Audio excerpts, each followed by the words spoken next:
All right, for this video, you are going to need your packet.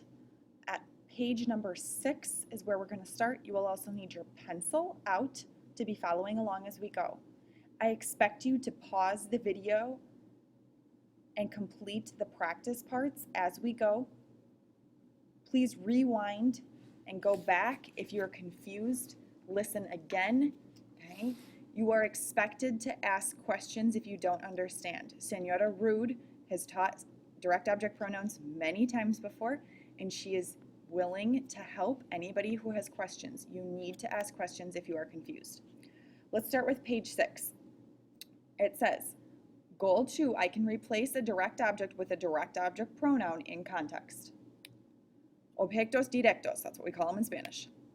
The direct object is what or who receives the action of the verb. Here's a little story for you. I buy red umbrellas every year. I buy red umbrellas constantly because everyone is envious of mine. Thus, I buy red umbrellas for everyone in my family and then open the red umbrellas for them. I also look for red umbrellas for my friends because for some reason they can't find red umbrellas for themselves. Gosh, I adore red umbrellas. Well, are you getting sick of hearing about the red umbrellas yet? There's another way in English to say red umbrellas without repeating over and over again that word, to tell the story without repeating. We would say them in English.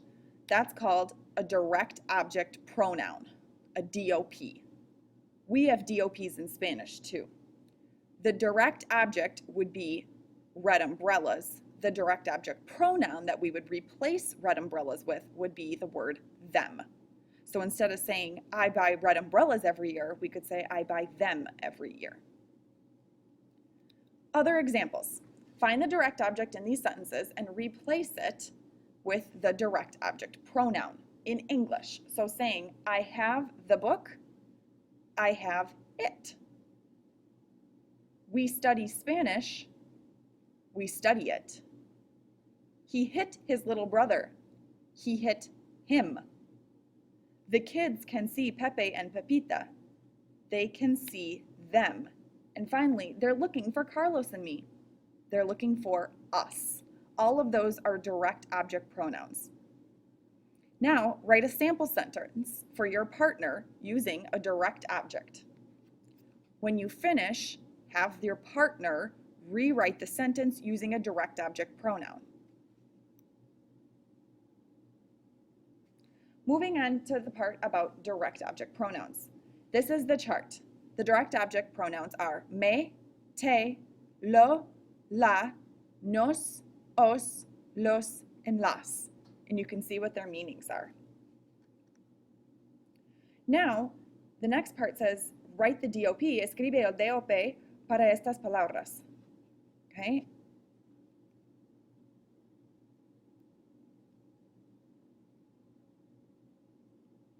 The answers are on the screen when you're done.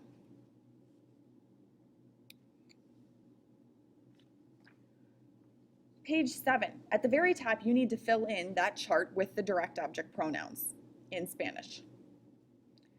Part A says, tengo que hacerlo. Complete the following exchanges about errands people have to do today with direct object pronouns. Follow the model. The model says, ¿ayudaron ustedes a sus amigas con la tarea? Now, what I want you to do is go through and underline the direct object in this question before writing in the answer. This is an easier way for us to identify, okay, if you are correctly finding the direct object pronoun. It's a better way for us to help you.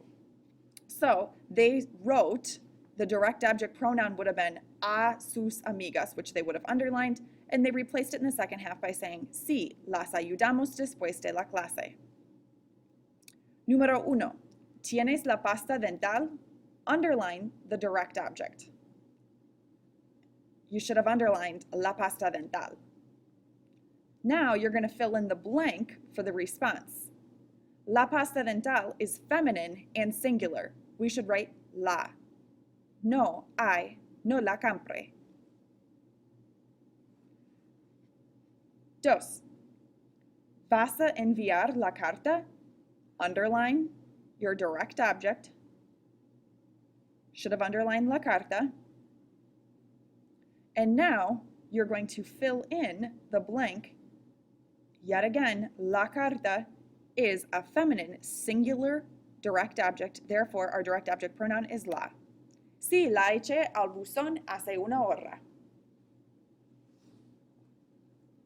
Número 3. Tienes que devolver los libros. Underline the direct object. You should have underlined los libros.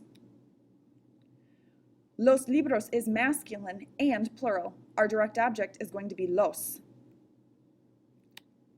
No lo saqué ayer. You are going to continue down the list, okay? Number 15 is tough, okay? Basically what we're saying in English for number 15 is, did Paco see Juana last night? Who did he see? Juana. Juana would be the direct object. She's singular and feminine.